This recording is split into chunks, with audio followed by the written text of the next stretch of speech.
Hello out there, everybody. Thank you so much for joining us today. Today we are doing a live stream presentation on a very exciting new set of immigration programs Canada is set to launch on May 6th. So that's in 2 days at the time we're filming this. And the new immigration streams target people who are working in Canada, who are essential workers and international graduates. So we're going to dive into all of the details that we know about those programs here in just a minute. I do want to preface a couple things for you. First of all, if you're watching this later on YouTube, you can use the timestamps down there in the description to jump ahead to the section that interests you the most. And also, if you're watching this later, please be aware we're recording this 2 days before the programs go live. We haven't yet received all of the relevant information. So we're going to be speculating a little bit here, giving the best information that we can. But if it is, May 6th or beyond, you can also refer to the government website. It will have been updated with the final details. And I already see some questions coming in. Terry was asking, will a recording be available after the stream? So yes, you can watch this later on YouTube, and it will also appear on the Moving to Canada Facebook page a couple minutes after we're done. So joining me for today's live stream is the inimitable Anthony Doherty, co-founder of Doherty Fultz Immigration, a consultancy based in Toronto. And Anthony, you are a regulated Canadian immigration consultant, so it's always great to have your expertise here. How are you doing today? How are you feeling about this? Yeah, I'm good. I'm good. Yeah, I'm ready to go. First of all, thanks for having me back, Dan. Really appreciate it. And yeah, ready to go. Get into all of these questions, and hopefully we can provide some of the answers. I think I think we can provide a lot of answers. We've done a lot of prep for this, so Yeah. we'll do the best we can, and we'll also acknowledge when we don't know, and that's the best we can do. And I wore this very bright colored shirt today. I feel like the world is a little bit sad, so I've tried to brighten things up. Whoa. Um, so, if you do have questions, please feel free, write them into the comments section. We are monitoring the comments as we go through, so we will be taking some questions, and we pulled some questions from the Facebook event beforehand. If you have questions, I'll ask that you try to reserve them for the section that's most relevant to your question. Like if we're talking about the worker stream, try not to ask about the graduate stream because we're going to try to keep everything organized as best as possible so we can get through this efficiently. And we've already got some questions, like Ernesto's asking if it's going to be through the IRCC web portal. Jessica's asking will it go live at midnight on the 5th. So already some questions that I think we'll have to speculate about. But before we get too much further into that, let's pull up our presentation for today. And we're going to talk. I'll give a quick overview of just what we're going to be covering today. So we're starting with an overview of the program. So headlines from the news release that came out last month. How many people are going to be applying through this? What are the dates? All of those really important headlines. And then we're going to talk about what we don't know yet. Important as not all the information has been released yet. And then Anthony and I are going to rattle through the eligibility requirements for the essential workers stream and then the graduate streams. We're going to talk about the form and document requirements, and then we're going to talk about the benefits of working with an immigration consultant like Anthony, whether that's on this particular application or on any of the other Canadian immigration endeavors. And for those of you who are interested, you can get more information about booking a consult with Anthony just by clicking the link there in the pinned comment. And then we'll take a couple questions at the end if there are any left over from earlier in the presentation. Yeah, we've got some great questions coming in already. Nyanga asking, do we need a medical to apply? So we're going to be covering that later in the document section. And Ali just asking straight up what documents are needed for May 6th. And again, we're going to give our best answers to those questions here in a minute. But let's talk about some of the headlines here. So, Anthony, it's essential workers and international graduates are being prioritized through the stream. Do we have any idea why they're prioritizing those groups? Well, basically, obviously they have the quota to meet. The regular immigration quota. They've been able to. They've decided we've not had an FSW draw since December 23rd of last year. So this especially obviously essential workers. The word isn't essential. Like, these people have helped us get through this pandemic, all the way from your truck drivers, the medical workers, your cashiers. So I'm actually delighted for them. You know what I mean? This could possibly be an opportunity. It's a great opportunity for them.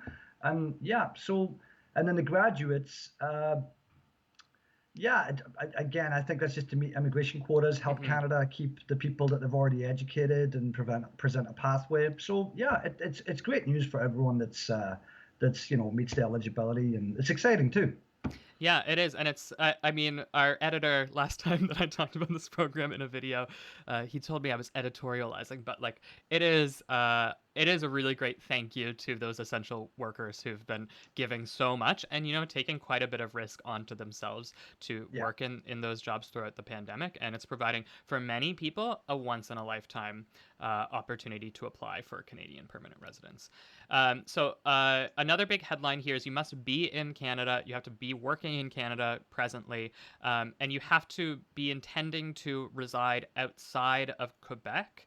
Um, Yes. and we're going to talk a little bit more about that because you'll note we didn't say like you have to be living outside Quebec. You have to be intending to reside. And so there's a little bit of a tricky interpretation there. And Anthony, I'll get you to explain that later on. Thank you. Um, all the hard stuff, I'm just going to punt to you. Sure. So there are 4 new programs, but you might have heard people referring to 6 new programs. This is simply due to the fact that there's like the worker stream and the worker programs, and that's divided into 2 streams for Yeah. healthcare workers and non-healthcare workers. And then there's the graduate stream, which is its own program, and then there's all of those 3 streams again replicated for French speakers. So technically, it's 4 programs or 6 streams, kind of semantic. Um, and quotas apply, Anthony, to 3 of the Yes, for streams. the English speaking streams, they do. Mm-hmm. Correct me if I'm wrong, Dane. It is 40,000 for the graduates, Yep. 20,000 for the healthcare workers. That would be stream A. And then the essential workers is 30,000. That is it exactly. And yeah, as you mentioned, French speakers are exempt from the quotas, and we'll get into language requirements later, but it's not the highest language requirements that we've ever seen. So even if you're an intermediate French speaker, this could be a great opportunity for you. Um, Partners and dependent children, as with many economic permanent residence programs, can be included on your application. So if you are eligible and you're married, you've got children who are dependents, you can include them. They're temporary programs. So these are one time only, Anthony? They're public policies. So it's whenever Canada wants to make a change, but not like as per se like create a new program like Express Entry or French Skilled Worker Canadian Experience Class. It's just a temporary measure, a public policy to allow to them to facilitate this whatever it is they're going to do, and such this permanent residency option to apply for PR. So Mm-hmm. there's always been public policies throughout immigration history, not quite as large as this, I would say. Uh, but there is, every year we do see a couple of public policies being released. Yeah, I mean, and this is massive. Like you mentioned before, it's a response to the quotas. Like Canada set record high immigration targets this year. They want to welcome more than 400,000 new permanent residents, and of course, because the borders are closed, they can't welcome a ton of people from overseas. Like confirmed permanent residents can't even travel to Canada to activate their status in most cases right now. So this allows them to kind of fill that gap. But what's interesting is like they release them as public policies, as you stated, not as like a pilot program where it's like we're going to evaluate and see if like this makes sense to keep going like in the long term. Like there's no indication that it's possible they could like love them so much they decide to make them more permanent, but there's no indication right now that that's the case. And the last headline here is the program's open, as I said, on May 6th, 2 days from now, and they close on November 5th, or when the quotas fill. When the quotas fill, so as you've already said, the French speaking streams, or as we call them, are not. There is no quota on them, so they will be open until November 5th. However, the the other three, the graduates, essential workers, and this medical healthcare workers, uh, we are expecting them to. possibly we're expecting them to fill up fast. We're assuming that there's enough people out there that this is perfect for them. And again, as you said, a once in a lifetime opportunity. So it's hard to speculate how fast they'll fill up, but the essential workers and the graduates, I can't see that going to November 5th. I hope it does. I'd be so delighted, but we have to be, you know, Well, and as we said, it seems like a once in a lifetime opportunity for a lot of the people who are eligible. So, it's not like these are gonna be popular programs, and so it won't be surprising if they fill up incredibly quickly. yeah. Um, and we've got a few like Sandra just asked us, if you're moving with your adult sons, do you have to apply as a family or independently? So Sandra, as we said, you can include dependent children on the application. Anthony, what counts as a dependent child? It's under the age of 22. Under the age of 22, so your child can't be 22 at the time. As long as your child is younger than 22 at the time the application is submitted, that's a dependent child. Yes. Great. And my apologies. Or sorry, if your child is basically reliant on you because of either physical or mental health issues, well then yes, that is also counts as a dependent child. Great. Okay. Thank you. So I think that covers the headline. So let's jump into the things we don't know yet. We wanted to foreground this, put it at the beginning, just so we can be clear that, again, there are certain things we are going to speculate about. We're going to talk sort of about, based on the past precedents of other immigration programs, what can we expect? But in some cases, those things are purely speculation. So based on the conversation we were just having, the first item on the list you'll see here is how fast will the quotas fill up? And Anthony, you just described that like I think that if you're eligible for this program, and which we're going to get into the eligibility, that you should for your own good, you should just assume that it's going to fill up as fast as possible. So do everything you can to be ready as soon as you can possibly be ready. Mm-hmm. Yeah, and we're going to talk about like the steps that you can take, like which documents you can start to gather as quickly as possible to be ready.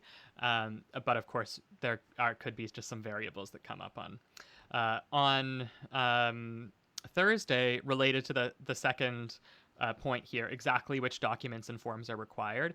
We're going to go through some of the requirements that have been stated publicly, and then Anthony and I have put together some lists that are kind of speculation, again, based on the precedent from past immigration programs, but just be aware there could be a surprise or two when the programs open.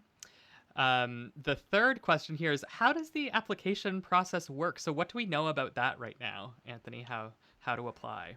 We know that it's going to be online.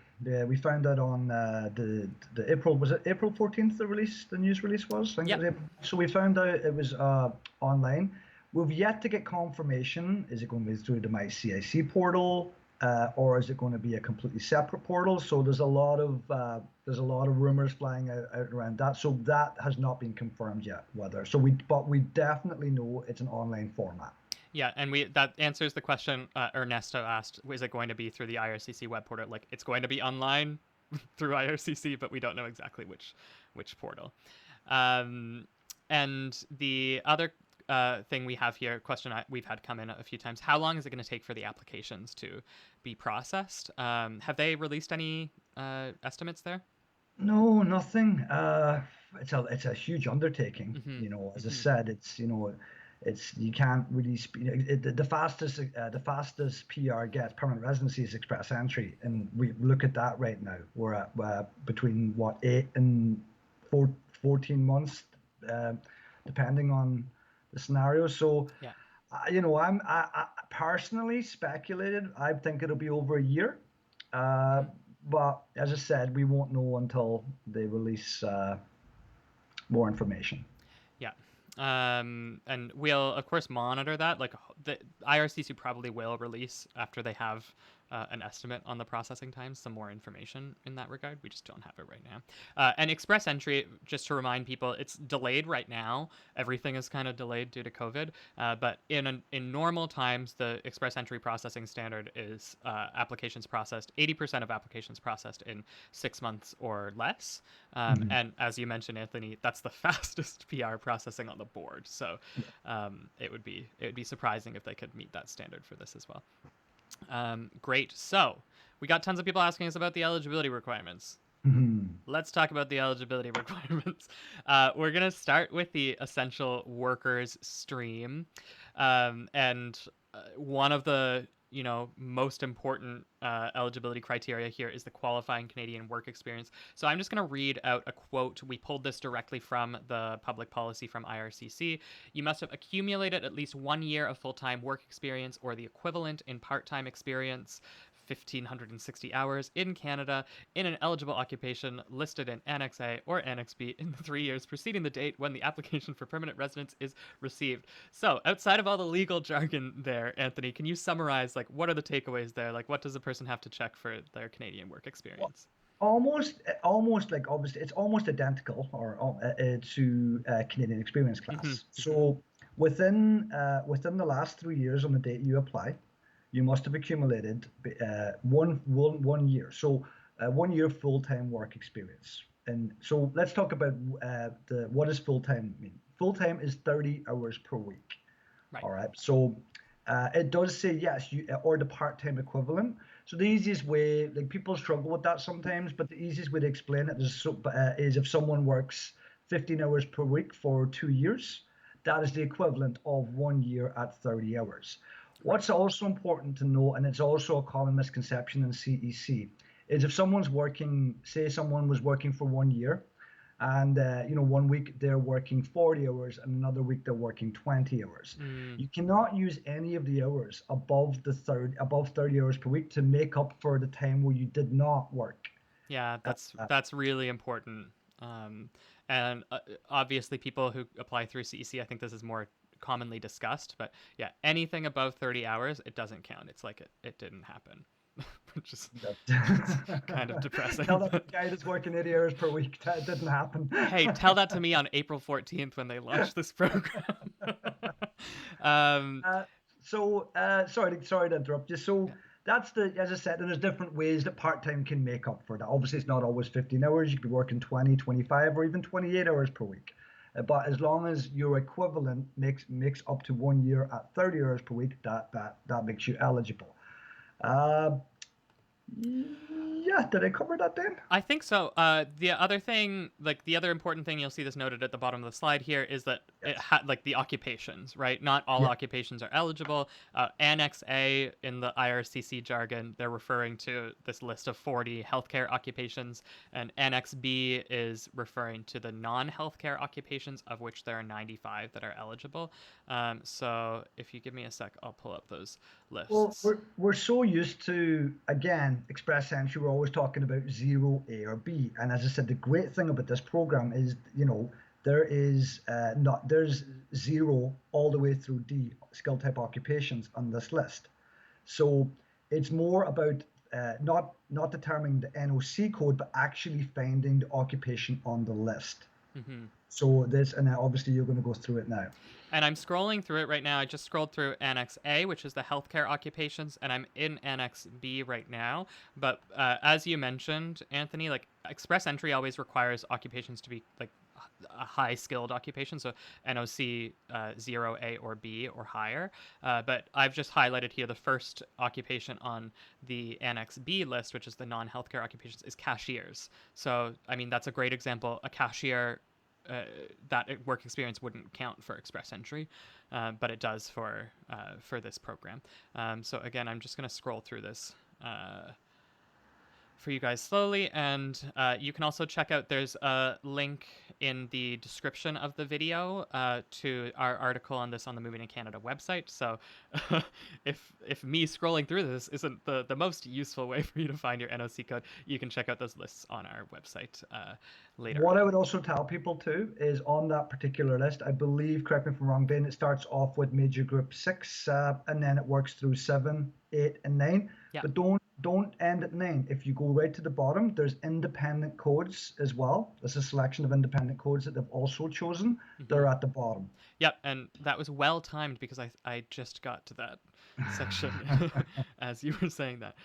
Yeah, and some of these are quite popular occupations, especially like airline service agents, that sort of thing, elementary school teachers. Um, okay, great. So, again, if you want to take a deeper dive into that, head over to the link in the description on our website, and you can scroll through those occupations for yourself. We did have a question come in from a viewer in advance of the live stream. This was in the Facebook comments section ahead of time. Um, and I think it illustrates a really important question. So this was from Camilla, who asked, I was hired in November 2019 to work as a supervisor, but was laid off at the end of March because of COVID. And then I was hired back on in June as a front desk agent just to keep hours and keep working. Um, and then was later moved back to a supervisory position. So she wants to know, like, can she combine those different types of work experience in order to meet the requirements for the program? Is that okay in this situation?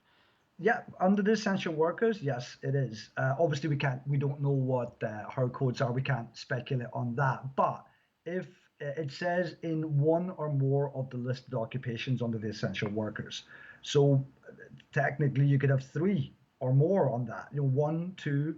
So if you've got 6 months in one occupation, then unfortunately you were laid off last year due to COVID, and you've since picked up another 6 months or 7 months in another one of the listed occupations, then yes, as long as, again, we'll go back to the full time, as long as you meet the requirements in the top paragraph there, then yes, you can use multiple jobs to make up your eligibility. Yeah, of course, you have to check your NOC codes and make sure those NOC codes are eligible. And the rule is you can combine occupations in stream A to meet the healthcare occupations. You can combine So multiple my occupations, apologies. Yes, but in the stream A you can also combine. Yes. yeah, and then stream B you can combine, but you can't combine.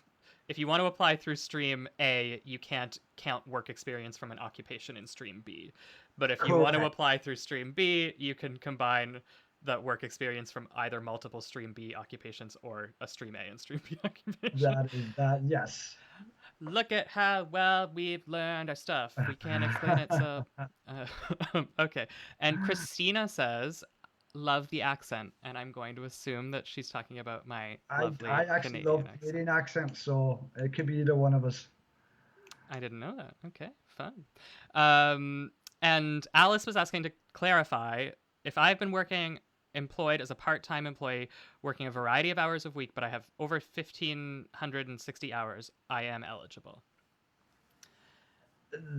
Okay, going back to what we said, you just because you've reached the 1560 mark, 1,560 hours doesn't necessarily mean you've met the eligibility. It had to be throughout the 52 weeks or more. But when you add up your part-time experience, it equivalates to 30 hours per week. Hmm. And again, back to what we said, you can't use any of those weeks where you went over the 30 hours to make Right. up for a period where you didn't And it has to be work. in the 3 years prior to the date that you submit your application. Yes. So Right. if that just again, because I'm not very good at dates, so this is opening. This is opening on April, or sorry, May 6th. Yeah. We're in May now, and so that would, if you were submitting on that day, the work experience would have had to have taken place after May 6th, 2018. Yeah. Has my math got me right there? I live math is not my strong suit, but yes. We've got a couple other good questions coming through here, just sort of about general application stuff.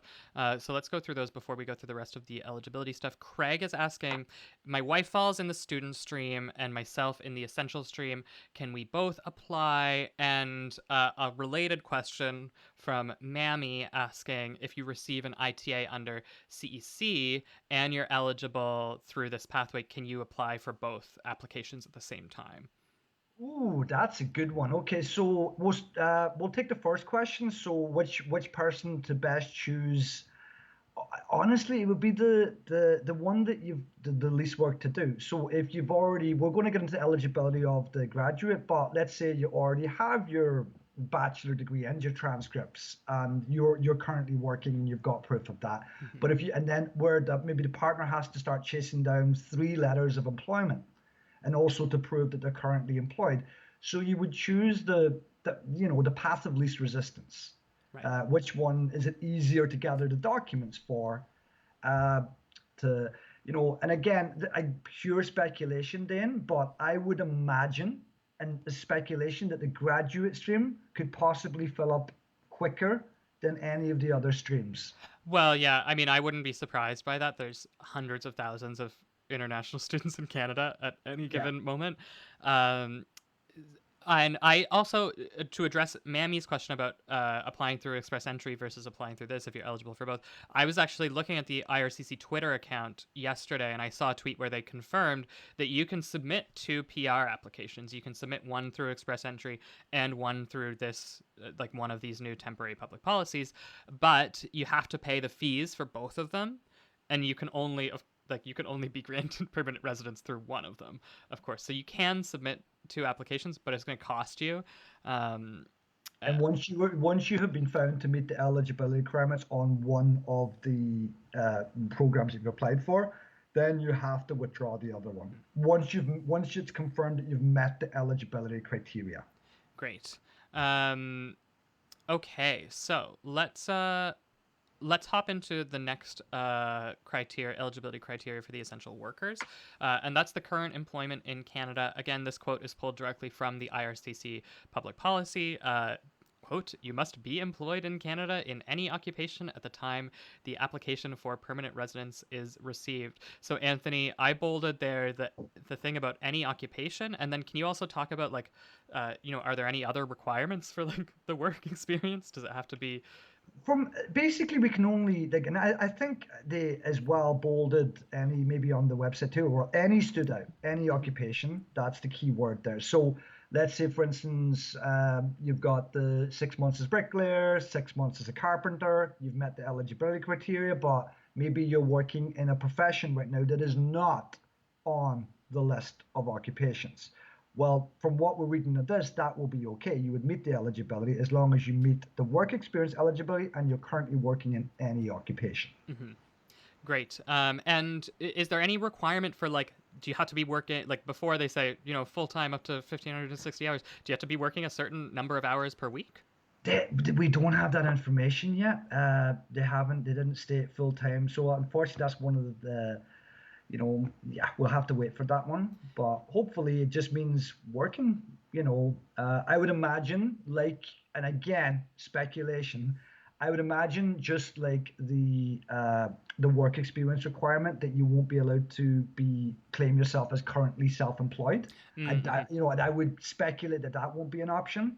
Yeah. But other than that, we don't know yet. Hopefully, you're just part-time is good enough. Well, yeah, like usually if IRCC wants to be specific, they are specific, and if they're not specific, it's intentional.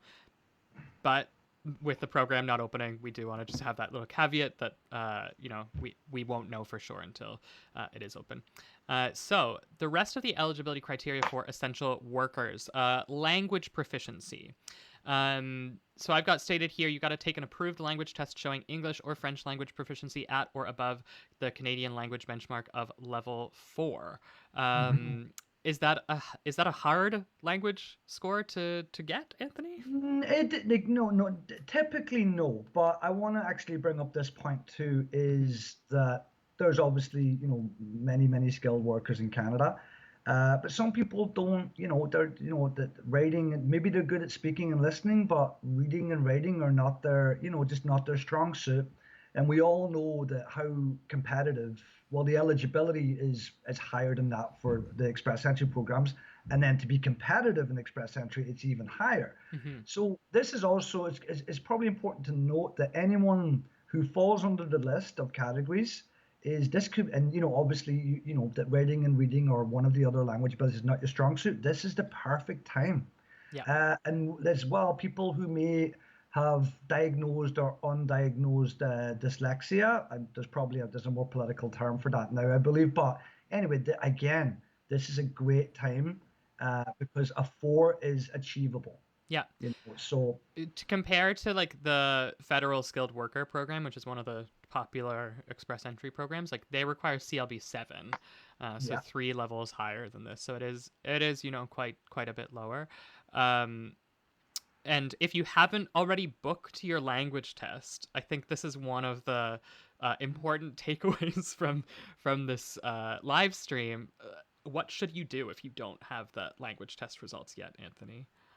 Oh, we're getting all of these questions. Like in my practice, I've been getting, do you think they'll accept do you think they'll accept the application and I could submit the language results at a later date? Well, based on all previous immigration precedents and all previous immigration, I don't think that'll be the case because we've never seen a PR that required language where you could submit your language results at a later time. Mm-hmm. So again, is book it as soon as possible. But obviously, we all know since April 14th, everyone just booking the exam and I think I'm hearing from some people that I can't write it until June, Yeah. unfortunately. And then again, given the current shutdown or lockdown as well, that's making it more difficult as well to get an earlier exam or an exam at all. Right. So do it as soon as possible. Yeah, and there's a chance, we were talking about the quotas filling up. There's a chance that the language test results might actually be the bottleneck decides when the Okay. quotas can fill up. I'd like to add one more thing to that, Dane, too, is, when I'm speaking to my clients, like say whether in Toronto or Ottawa or Vancouver, is maybe look, say for instance you're in Toronto, take a look at Kingston, Yeah. take a look at London, you know what I mean, to see is there. I don't want to promote traveling during lockdown though, so I got to be careful with that one. Yeah, but book it. You can book it for like the end of May and check the travel restrictions. We're not advising you to disobey the travel orders, Exactly, but exactly. also be as assertive as you can be. And we did have a question come through beforehand that I'll address here. It came from Odin, who asked, if I tried to apply as an international graduate after 4 years of study, do I still have to do the CELPIP English test? I just wanted to bring up that question because we often have people saying like, I did this English certificate. Like I have my bachelor's in English. Like, do I still need to do this? Yes. um, Based on all the precedents in previous immigration programs, like yes, everyone has to do the language test. And if you're looking into which language test to take, the IELTS or the CELPIP general tests are the ones to aim for English. For French, it's the TCF or the TEF. Um, Great. So we've got some questions about. If you're asking questions about the international graduate stream, hold tight. We're going to get to that one just after the essential workers. But I'd like to talk about this next point here. Hold valid status in Canada. So you have to either be residing in Canada with valid temporary resident status or be eligible to restore your status, Mhm. which makes sense. You also have to be currently employed. So like, hopefully you have valid status. And then the next one here is where we get a little, we preface this before it can get a little tricksy. The intention to reside outside Quebec. So Anthony, what does this mean? And like the question I know we'll get is like, if I'm living in Quebec now, can I still apply? So if you're living in Quebec now, you can apply. However, at the time or when you're making this application, as in now, you must fully intend to immigrate to another province other than Quebec. Okay, and you cannot live in Quebec and apply with an intent to reside in Quebec. It's not, you can't do that, unfortunately. So yes, people in Quebec, graduates in Quebec, or essential workers in Quebec, yes, if they meet the eligibility requirements, as long as they intend to move as soon as a decision is made on their application. Yeah, and you might be asked to prove this, and there are things that you can do so that you have sort of documentary proof if it is requested of you. You know, like like if you're living in Quebec, but you're thinking, oh, I might move to Kingston. Let's use Kingston as our example today. You can start, sending out some email inquiries into apartments for rent in Kingston. You can start applying to jobs in Kingston, like these sorts of things that demonstrate, I am working towards leaving Quebec, because they might come back around and ask you to prove that. Yeah, don't wait until they send you an email in so many months' Exactly. time. Yeah. Start preparing your move, or what you're going to, again, what Dan says about your jobs. Yeah, the kids. What schools are schools are the kids going to go to? How much is, looking for apartments, things like that. Yeah. And don't lie. Don't like No, put together a fake application that's like, I'm leaving Quebec, when you actually intend to stay there. Because if they figure that out, man, and yeah, it's easy to figure out too. That's yeah, yeah. So yeah, agreed. yeah.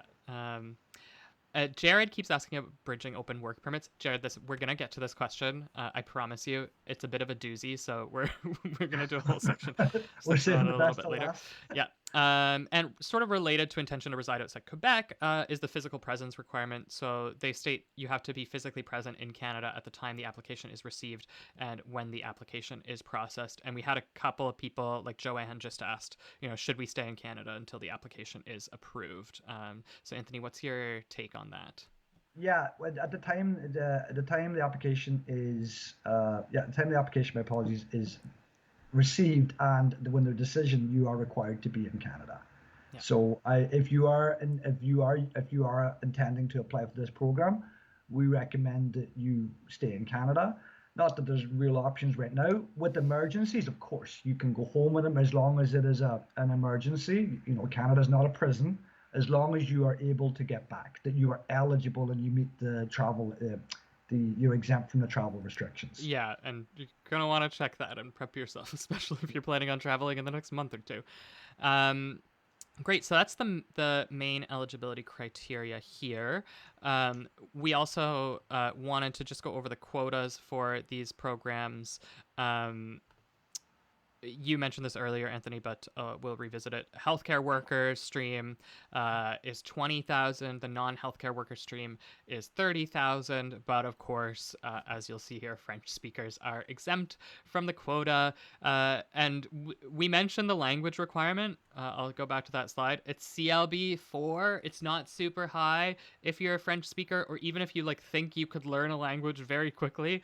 It's worth considering. It would be ideal for, as I said, we're not saying it's going to be easy, but it's definitely achievable, Yeah. especially for people who may have taken French in high school. Or people like, if you're Spanish, for example, like their languages are quite similar.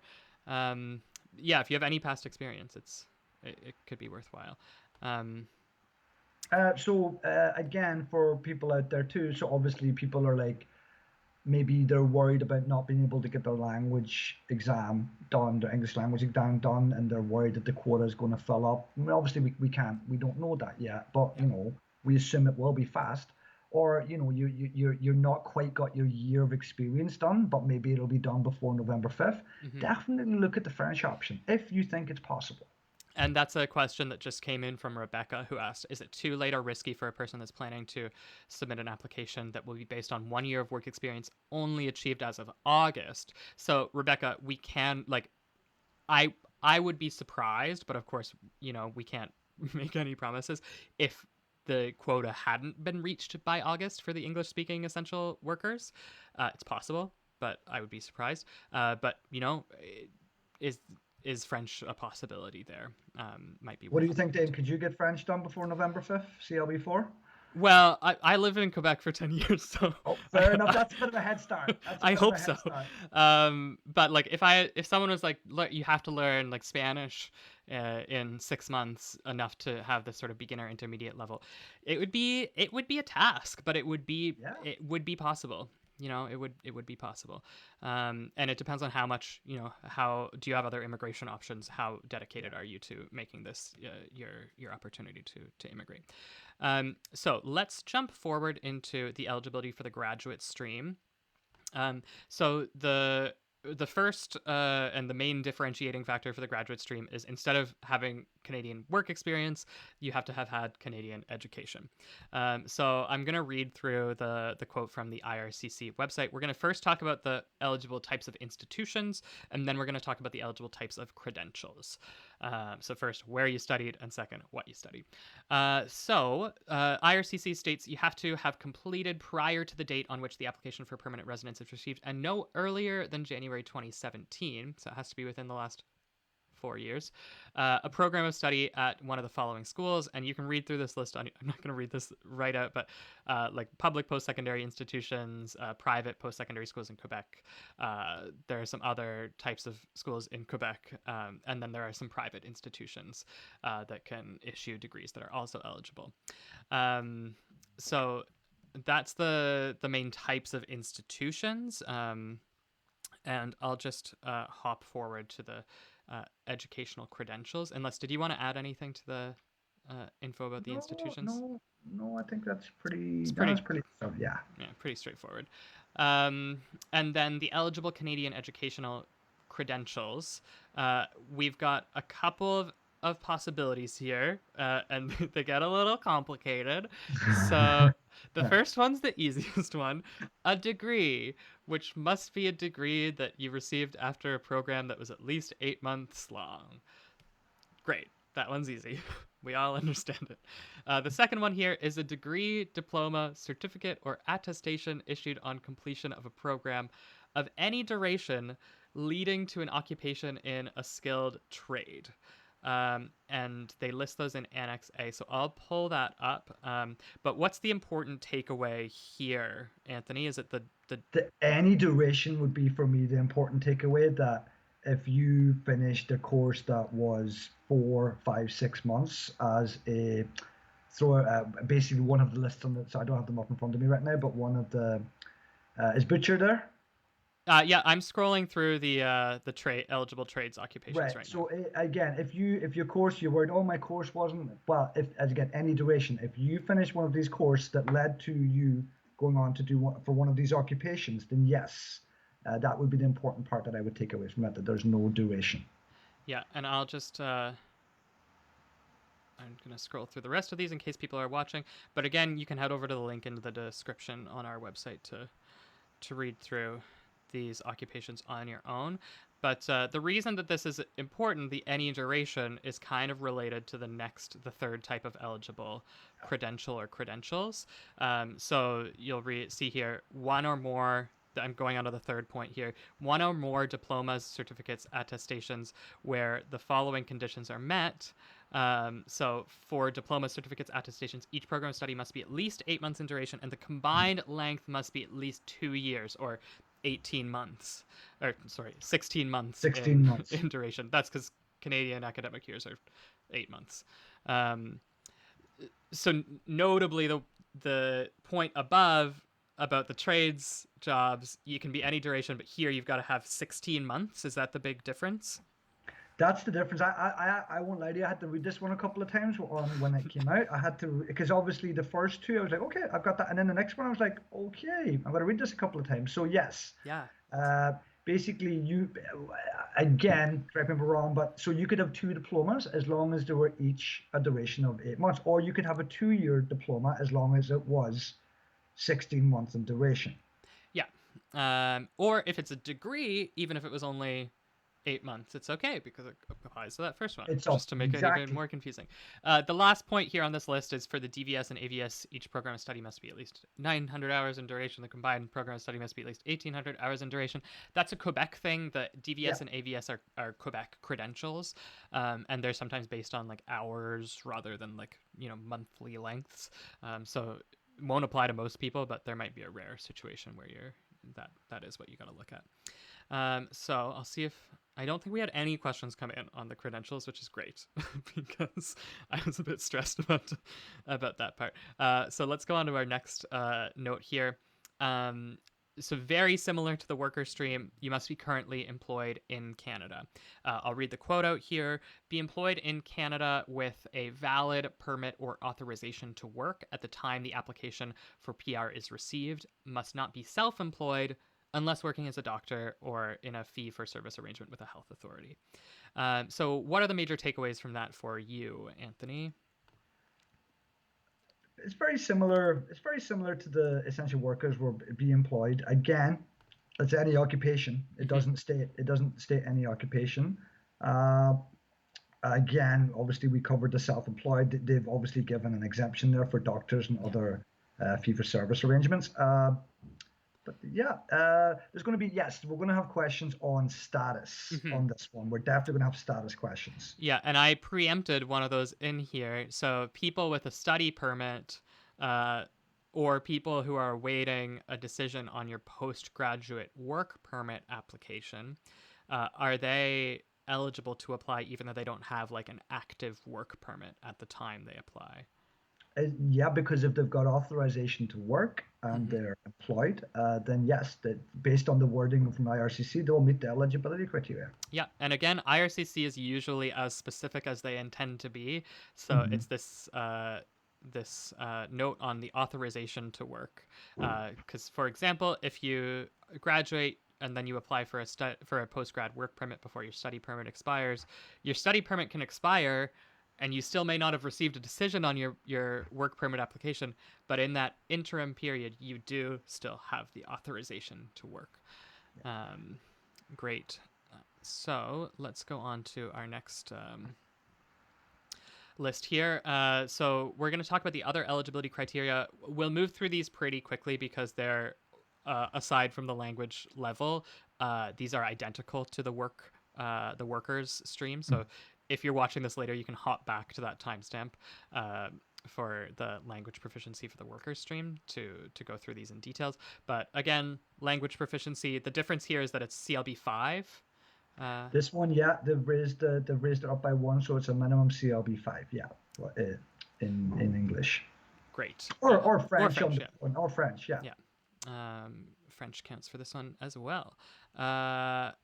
And next we've got, again, I'll rattle through these quick. Hold valid status in Canada, have the intention to reside outside Quebec, and be physically present in Canada at the time the application is received and when the application is processed. For more details on all of those, just use the timestamp, hop back to when we discuss these for the worker What I would streams. just add, and we didn't, is the must be present in Canada is everything's moving so fast in immigration. New public policies, new restrictions are coming out every day. So as always, if you don't absolutely need to travel, Mm-hmm. don't Mm-hmm. don't stay in Canada because we don't know when what the next restriction will be. Well, that's it. And like just as an example, and if you're watching this later, this there will almost definitely be a development on this. But like just like 3 days ago, the Ontario Premier was like, "We want to ban international students," which we can talk about the merits of that asserted policy decision another time. But now the federal government is like maybe working with them to make that happen. So it's just like those sorts of things can happen very fast in the context of COVID. Um, I'm going to jump ahead to our quotas slide. So, quick note on the quotas. English speakers, there's 40,000 spaces for the international graduate stream. French speakers, again, are exempt from the quotas. Um, so, We, yeah, sorry. we just said we have to assume that these, given the amount of obviously students in Canada who have graduated, since obviously some of them have already got their permanent residency or in the process of applying, but we have to assume that it's a lot that is going to be applying through this stream. Mm-hmm. Yeah, we think this will be very, very popular. um, so, we're going to move into the required documents next, but I think this might be a good time to answer the question about bridging open work permits. Just before we Oh, get into the required documents, Jared has been asking us a few times throughout the stream. And, if you ask us multiple times, occasionally we'll answer. So, Anthony, what do we know about bridging open work permits?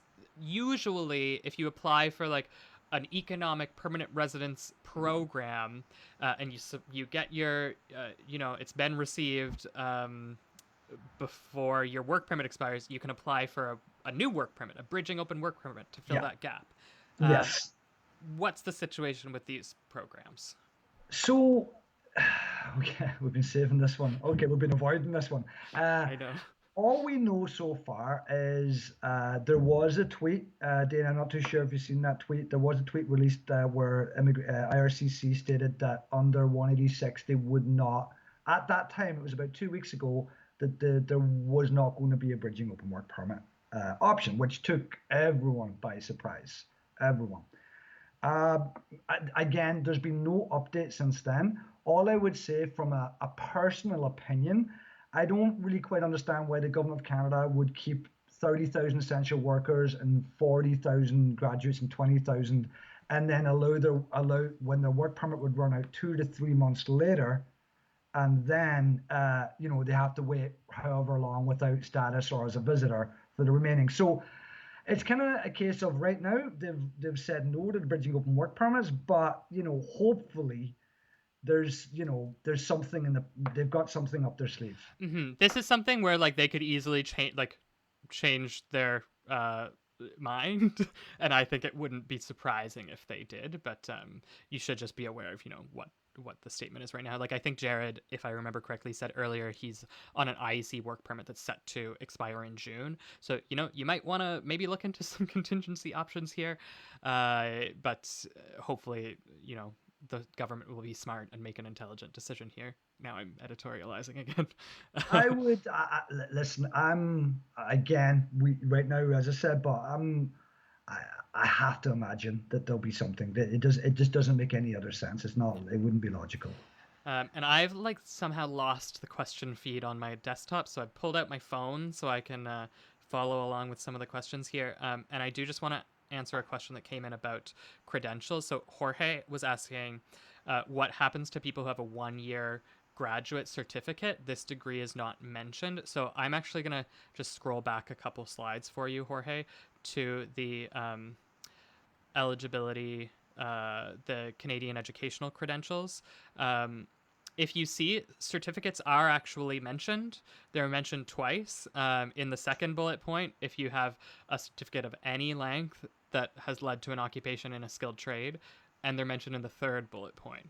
If you have a certificate that's at least 6 months, 16 months in duration, 16 months in duration, or it can be a combination of multiple certificates and diplomas that are at least 16 months in duration.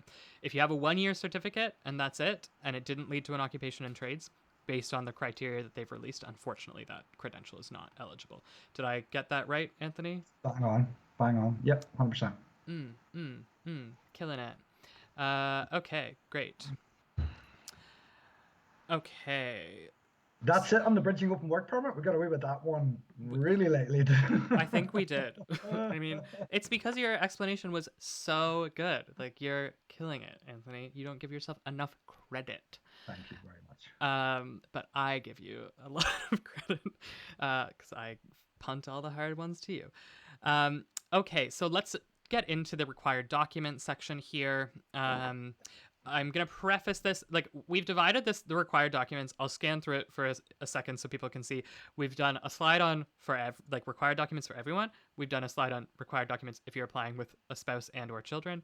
And then we've done a separate one for workers and a separate one for the graduate stream. So we're going to start with a general overview for everyone, and then we'll get more specific.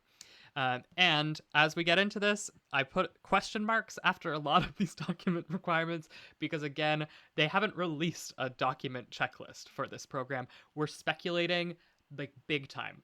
This is the biggest part of speculation in this whole presentation. So bear with us and just take the things that we say with a grain of salt. So let's start off here with the ones that we're pretty sure about here. Passports, language test results. Yeah. We've kind of gone through the language test as an eligibility criteria here. Passports, obviously, it's just standard identification required for any PR application. And then the next one that you're going to require is proof of current employment. Can you talk a little bit about what that looks like, Anthony? Again, so this is what I've been advising people is obviously we talked earlier on that you can be employed in any occupation as long as you previously have the minimum eligible work experience. Mm-hmm. So people are going to ask, well, what should be on a letter of current employment? Well, what I would just advise is go with everything. and like, for instance, in express entry, on which this is what we're basing a lot of our speculation on, is when you're demonstrating whether you're currently employed or previous employed, you would have your letter has to have your name, your occupation or title, a job title, the duration of employment. So in this particular letter, would say is currently employed Right. from since whatever date you've been employed since. Great. And then it would go on to say how many hours per week you're currently doing. Again, back to the part-time, we don't know yet, but hopefully part-time, 15 hours will be good enough. We don't know yet though. Then what is your annual salary or your hourly wage? You can throw benefits if applicable. And then, again, list the duties and responsibilities. Why not? It's not going to hurt. So list between 6 and 8 duties and responsibilities, and then obviously signed by your manager, supervisor, HR, owner, operator, whoever is writing the letter, in that list, or there's other people too. Stating their name and their designation with contact details on the company letterhead. So. Great.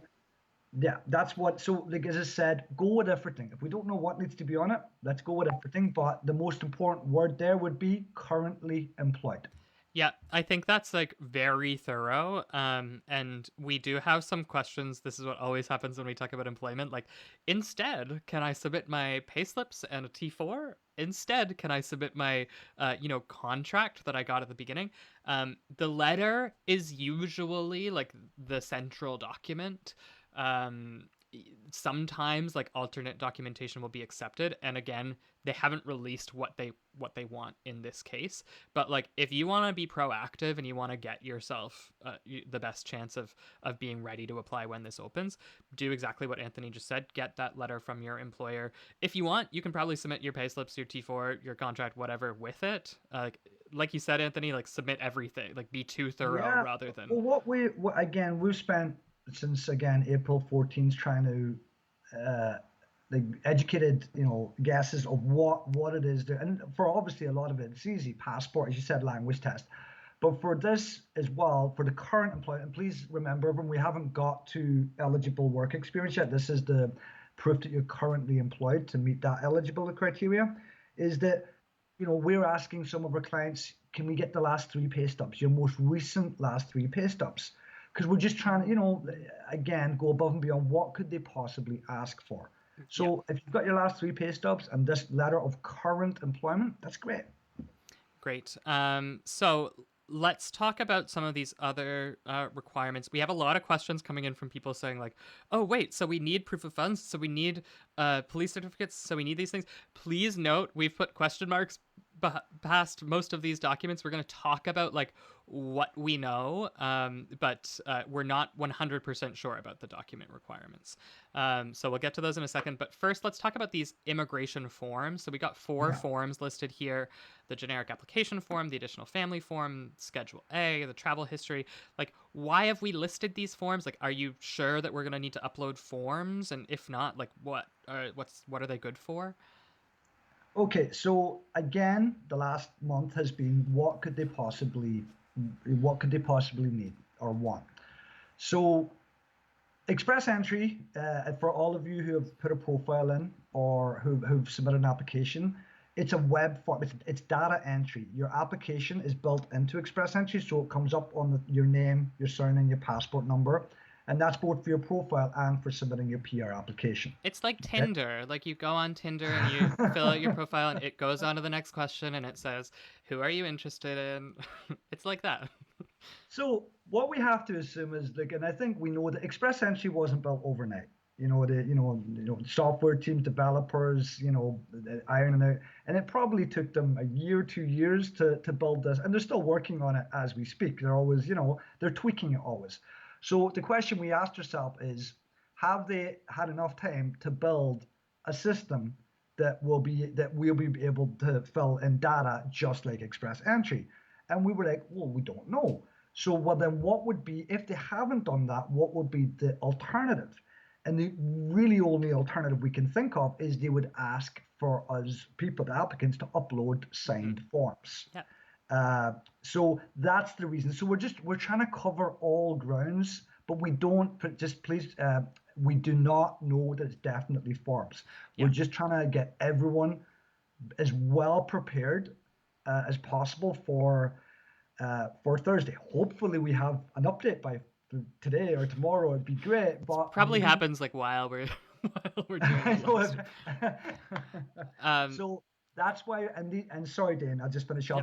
yep. In a paper, in an application for permanent residency paper application, no matter what the application is, these are always required: the generic application form, the additional family information form, the Schedule A, and a lot of the time is it there The the travel history. supplementary travels? Yeah. Yes, the travel history. So that is why we're asking, and I'll finish off as well. I know this is a long rant. Fill out the forms, double check them, triple check them, print them, sign them, date, and the generic you have to validate as well. Don't believe there's any other validations on the rest of the forms. You have to validate that. So make sure that when this program does open, just in case they do want forms, that they're all scanned, signed, validated, and dated, and perfect and ready to be uploaded. Yeah, and there's a secondary benefit to that. Even if they don't require the forms, Yeah. they're probably going to require most, if not all, of the information in the forms.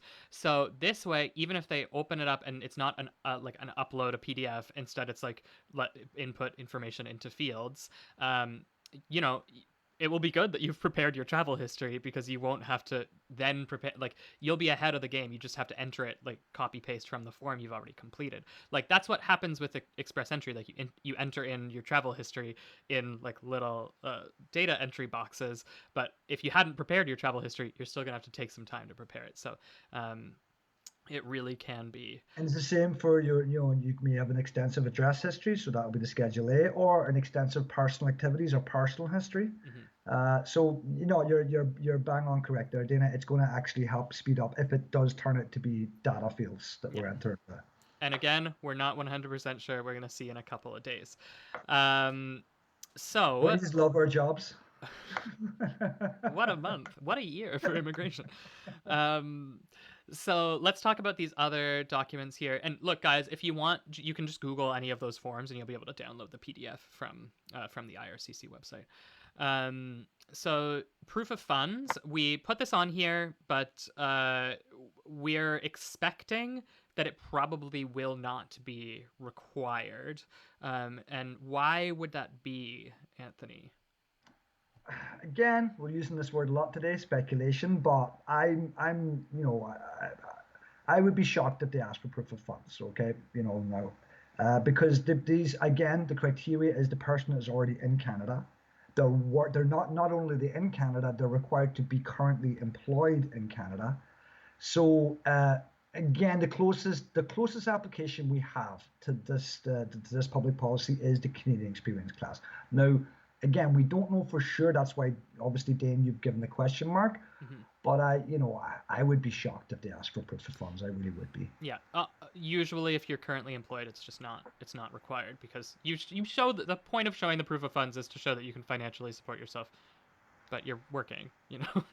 And you're already in Canada, Yeah. so we presume hopefully you've got an apartment and a house, and or you've already got your lease, or so you're already economically established, hopefully. The next 2 points here, medical exam and police certificates, they deal with criminal and medical inadmissibility, which is an eligibility criteria. We didn't we don't usually talk about it like up front because it's just kind of taken as a given for all of the economic permanent residence streams. But like usually there you can you can have your application refused on the grounds of medical inadmissibility if it turns out that you're going to cost the Canadian system too much, or if you're a danger to public health. And police certificates, if you have certain arrest histories or criminal records, you can also be rejected for criminal inadmissibility. So that's why we got these two documents here. So let's dig into the medical exam confirmation. Again, we put a question mark here because it's not entirely clear what they need. What do we know about this, Anthony, and what do you recommend people do to prepare for Thursday's opening? Okay, so they haven't told us whether it's going to be they're going to want an upfront medical exam as they do in express entry, or will the medical exam be requested at a later date, like other permanent residency programs that we know about. Now, this will all go back to the government will probably have an idea of their time frame, what their process and time is going to be like. Now, as we know from a medical examination, the medical exam is good for 1 year from the date you took the exam. Yeah. And, IRC sometimes have the ability to extend that by a month or two or whatever the powers will be. Now, if you've already done your medical exam, okay, there is no, that could be a good thing if, again, we get to Thursday and they request an upfront medical exam. And you can use that. If you've already, again, say for the same people, if we get to Thursday and they don't request a medical exam, you can probably still include it somewhere in, an option on document upload, Right. just so they have that. But you have to be prepared that at some point they're going to ask you to retake it, even though you've done it before.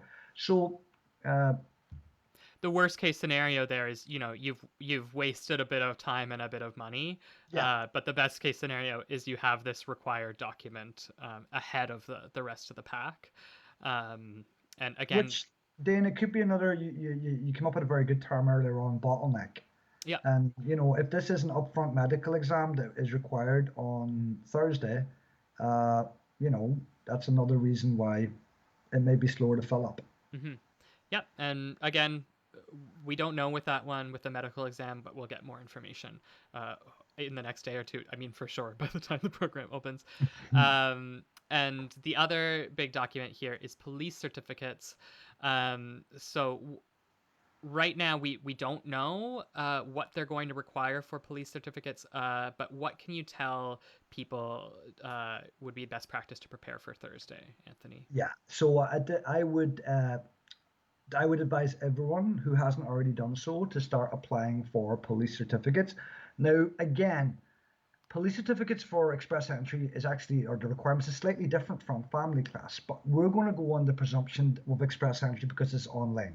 So we're going to go with any country that you've resided in after that for 6 months in a row since the age of 18 years of age. Hmm. So for any of those countries, we would advise immediately, if you have already done so, to apply for those police certificates. Great. And the reason being that, like, often, well, in some cases, they'll allow you to submit proof that you've applied for the police certificate, but you can't submit, like, nothing and just wait for them to request it later. Like, you have to That's a submit good point. something that's like, hey, I'm working on this. It's just going to take a few months to get an answer. So Yeah. just be aware of that. And, all you have to do is get your applications um, in keep your advance. keep your email. So when you get your confirmation email or your receipt number, uh, download that as a PDF, and that will be, and you can add a little letter of explanation at the top. Again, we'll find out more on Thursday exactly what their instructions are going to be in regards to the police certificate. Great. And just one note here, because this can be a hiccup for people applying for the Canadian Experience class of Express Entry. If you've come to Canada on some sort of temporary status, like, for example, our friend, what was his name, Jared, who came on IEC, who has his work permit expiring in June, you might have had to get a police certificate then for your work permit application or whatever type of permit you applied for. That may not work for this application. Often they say you need, as you mentioned, Anthony, the police certificate to have been issued for each country which you've stayed in for 6 months or longer since the age of 18, and it has to have been issued after the last time that you left the country. So sometimes, you The know, key word you're using, the word then, is after, like in big bold letters. It had to be issued after you left the country. But yeah, 100% correct. Great. Yeah, so just be attentive to that. Whatever details come out on Thursday, like, don't just assume that your previous police certificate will work for this. Like, really read that carefully and make sure that you're getting what is required. And the last required document here, and again, required with a question mark, we put the biometrics. biometrics are rarely required like upfront. Is that correct I in don't Canada? think it's possible actually, Mm. because in order to get biometrics, you need the biometrics request letter in order to book your appointment. So the biometrics, I have to assume again, assumptions, presumptions that they at some stage after you submit the application, they will request biometrics. Even and even we're seeing now that obviously we know that people in Canada applying for temporary work study permit Yeah. that they are not required to get biometrics if they're in Canada. That any permanent resident who's not has to get if they've never given biometrics before will have to get biometrics. Yeah, but there is there's a temporary public It's a policy in temporary public. place Yeah, exempting permanent residence applicants in Canada who had to obtain biometrics for a temporary residence application I never within the got the past twice thing 10 before years. that.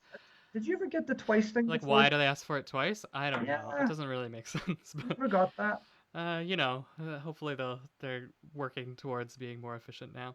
Um, Yeah, and I just want to reiterate because we had a question come in that I'm just going to jump back to the police certificates. Laura asked, with police certificates, do you need to reapply for a certificate if you've been in Canada since you've last had one from your country? And again, Laura, what I said, it depends on when you applied for that one. If it was before you left your last country while you were still living there, you probably need to get a new one because they want to see right up to the last time you were living in that country because you might have, committed a felony in that month between when your certificate was issued and when you last went back. But again, gonna have to pay attention to the requirements on Thursday. Um, okay, so oh, and Nadine is asking about police certificates if you were younger than 18 uh, when you were in the other country. That's a good question. A lot of the graduate streams, they possibly could have come to Canada. A lot of people come to do grade 12 or to Okay. do uh, so no, if you have not been outside of Canada, like lived in the country for 6 months in a row since you turned 18, then theoretically there is no police certificates. Again, we're presuming that like most applications or all applications, it will not be a requirement to submit an RCMP background check, but it could be requested Mm-hmm. during the application process. That's what we're expecting from Yeah. the. Yeah, and again, pay attention to the full details when they come out in the next 2 days. Exactly. Um, Andres is asking us a question about the international graduate credential requirements. So let's move forward and get through the rest of the document information that we have. So I just made a quick slide here for families. If again, we said you can include spouses, dependent children on your application. If you do, you should expect to provide proof of your relationship with your partner. So it's proof of marriage, common law status, divorce, or death, depending on the status that you hold right now. For common law, you should be prepared to upload the required documents proving your common law I just want relationship. to add to a point on that, Dane, Yeah. with the common law.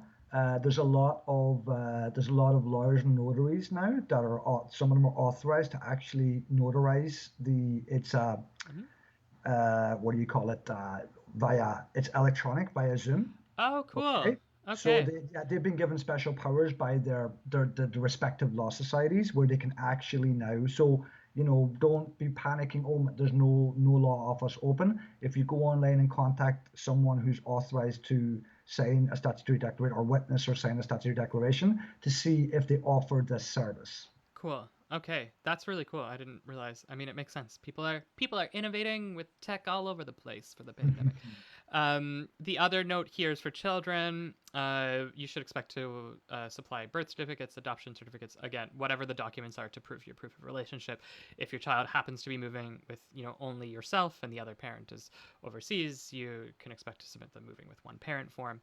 But they'll, depending on the people you claim on your application, it should be clear in the document lists that come out on Thursday.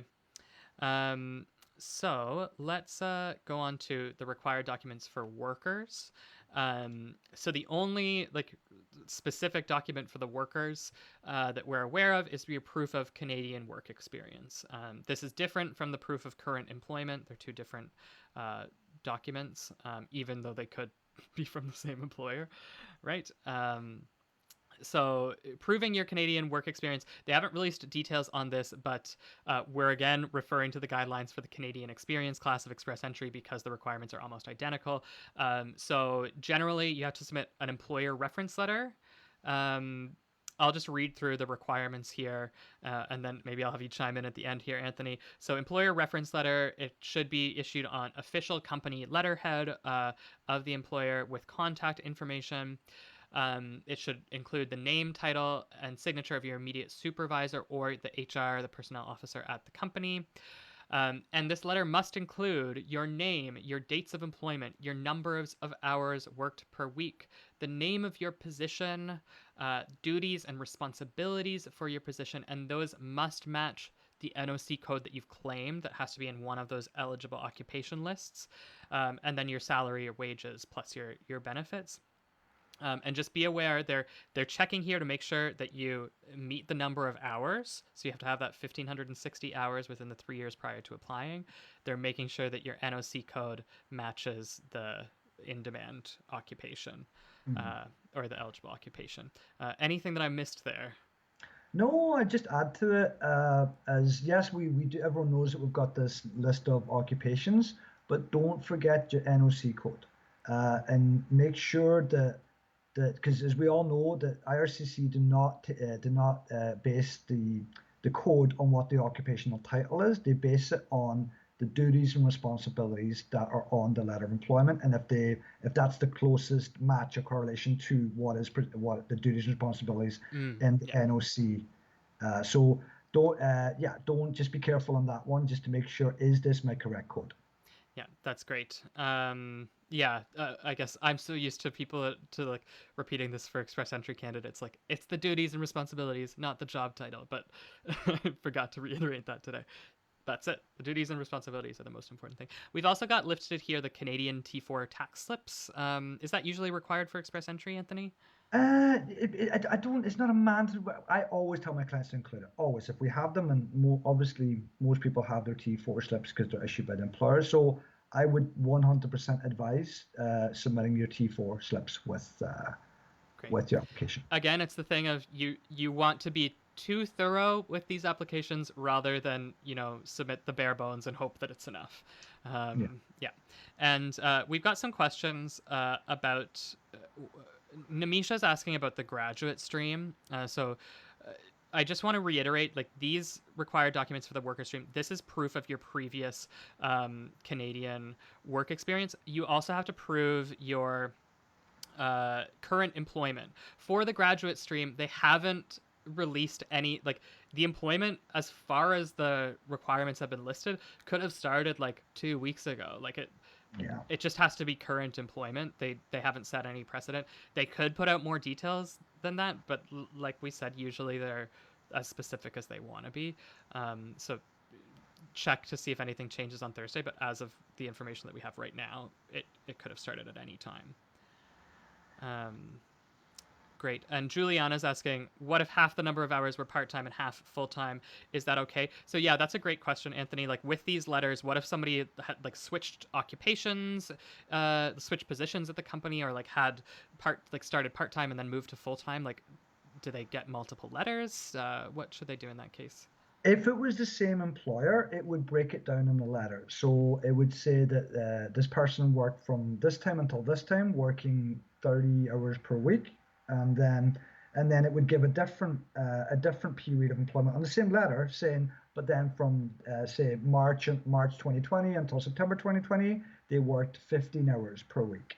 Great. Okay, as long as it's broken down on the letter and separated, then that is, and as I said, the onus is on the applicant to make sure, am I meeting the requirements of the full-time work experience? Great. Um, and I'm going to jump ahead now to the requirements for the graduates. So the only separate requirement for the graduates is the proof of your Canadian educational credential. Again, a lot of speculation here. They haven't released the exact requirements, but based on the requirements for express entry, if you're demonstrating Canadian education, you've got to submit two different documents. Yeah. The first is the diploma or the degree certificate, and the second is the transcripts. Is that right? Yeah, when you're claiming Canadian education, you're also required as mandatory to submit your transcripts. Um, I've got actually a good. We probably haven't had a question on it, but I would be expecting it. I've been asked it a lot over the last 2 weeks. Is we're in May right now. This is graduation. This is people just finishing up school, but they, so maybe they are due to get their completion letter of completion of studies, Yeah. but they do not yet either have their diploma degree or their transcripts. Right. I've been asked that question a lot. Will the letter of completion of studies be enough? We don't know. We don't know. So we'll have to wait until we've got on what is the minimum required to present for Canadian education. Great. That's the exact question Andres asked a little bit ago. So thank you for clarifying there. And I just want to clarify for Nadine, who's asking, you need 1 year of work experience for the international graduates program? No, no, no, no, no.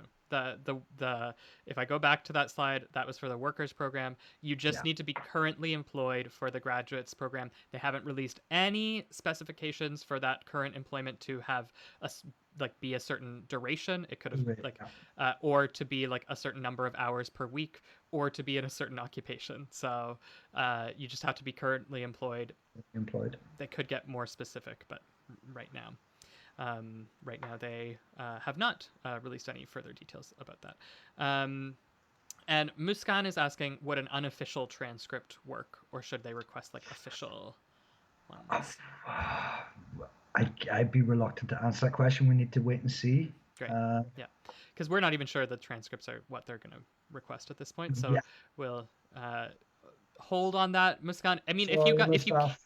if you can request your transcripts like right now, like Yeah, yeah. if you can just request them, get the request in. Worst case scenario, you wasted 20 minutes and whatever $20 that you had to pay for the transcripts, and you just have an extra set of transcripts around. But make the request now because you just want to get ahead of the game here. Um, Great. So gets through all of the required documents for, required documents as we're speculating for the four programs. We did have some questions about payments. Like, how much do you know about the payment requirements here, Anthony? Like, when do they submit the fees? What like all online applications, I don't think there's an online application. Usually, once you've completed the application and uploaded your documents, there's a button that usually states continue. Mm-hmm. Okay, and you usually get it asks you to verify that everything's accurate and truthful, and then you type your name in. It asks for a digital signature, which then prompts you to go to a payment screen, and that you put in your payment details. And once the payment goes through as authorized, your application, my apologies, your application is automatically submitted. We're assuming it's going to, because it's online, that it's going to be the same process. Right. We're again, are they going to break up the application fee with the right to permanent residency fee? We're not even 100% sure if it's going to be. We assume it's going to be the same fees for economic immigration, Right. but we don't even know that for sure. Right, but usually they break it up. You pay about half up front, and then you can pay another half later once you've reached a certain stage of processing, or you can pay the whole thing up front, and it just expedites the processing. So the Um, current fees are 825 for your application fee, and then 500 for the right of permanent residency fee. okay, And as exactly what you just stated there, Dane, that yes, there's always an option to break it up or pay the full amount. and those are current fees for like the for like Economic, yeah. immigration programs. But again, we don't know 100% that those are what apply to this program. That's just the best reference we have, but we'll get the full details on Thursday. Um, Okay, and what Jared is actually asking a great question that leads into our last slide here. Jared says, I'm sorry to mention the bridging open work permit again, but is it worth getting a consultant to help with it? As my visa is running out at the end of June, all the documents and English tests are done and ready to be submitted on Thursday. So the last thing that I wanted to talk about today was just the benefits of working with a consultant.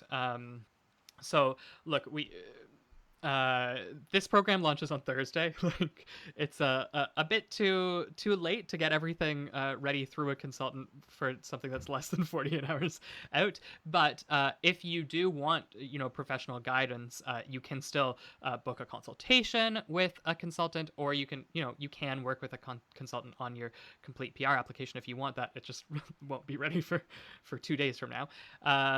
So Anthony, if you have been wonderful today. You've done so much research and thinking into this. You have such a breadth of knowledge in terms of the different types of documents that could be required, the different types of applications that this could be modeled off of. So I really hope that the people who have been watching understand the benefits that are available from working with a consultant like you. And Jared, if you or anybody else out there wants to book a consultation, just click the link right there in the pinned comment, and you'll head to Anthony's website where you can read about the different areas which you and Cassandra, your business partner, specialize in. And you can make that decision for yourself if that's something that makes sense for you. Do you have any other comments on the benefits of working with a consultant here, Anthony? This is your one chance to be a little bit biased. No, obviously, but working with a consultant, we obviously this is what we do for a living. We read like yourself, the amount of research that you do on a daily basis is also to be applauded. You know what it's like to constantly read updates and new public policies on the immigration website. So obviously we do it for a living, so we know what the minimum requirements are, and we obviously can assess eligibility, make sure your NOC code is correct, and make sure that the documents are well, usually we'll make sure the documents match what's on the document checklist. And Right. what I want to point out to people just before, like obviously, I don't know if we're answering more questions, is that just a couple of things. Everyone is obviously it's open on Thursday. We don't have all of the information yet, but everyone's on the same boat, right? So Yeah. even as I said, even consultants and lawyers. Uh, don't yes, we've been saying during the stream that we expect it to fill up really quickly.